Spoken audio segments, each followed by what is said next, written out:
Alright, so Greg Wolman and I earlier this year made this Flash game called Greg. I thought that would take a lot longer to say.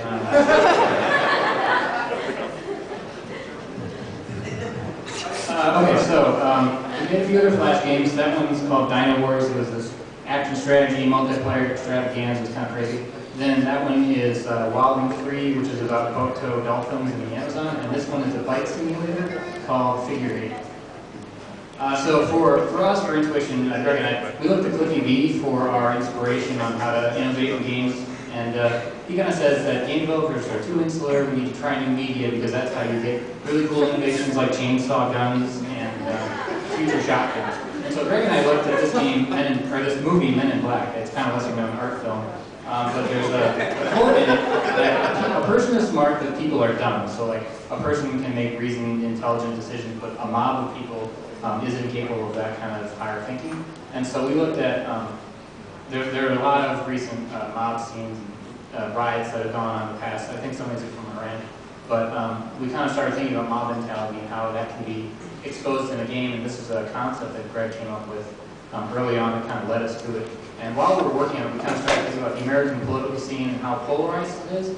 How you get these blowhards just talking about bullshit ideas that don't make any sense, but a lot of people follow their ideas because you yell them at the top of their lungs, and they get a lot of people kind of influenced by them. And so these are shots from the game. We tried to prototype that mob mentality feel. You're a single person in this riot, and your goal is to stop the riot, to prevent people from destroying things and just kind of calm everyone down. And you use this conversation mechanic to kind of meet them in the middle through conversation. You convince them to switch to your side.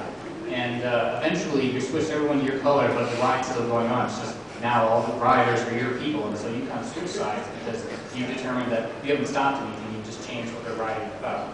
We found out that the most interesting thing about the game, like it's very abstract, but we found that people were able to put their own concepts of what the game was about, what the people were writing about, what the whole thing was about.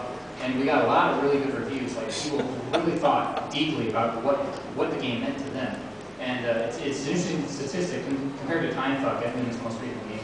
They have a lot more plays than us, like 5 times as many plays, but we have almost as many reviews because people really wanted to talk about the game and wanted to discuss it with other people and bounce ideas off each other. And this is kind of the structure of the game, going back to it. You start as black, and you go to white, and you go back and forth.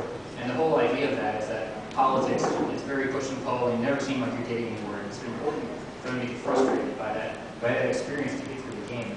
And eventually you reach some sort of nirvana.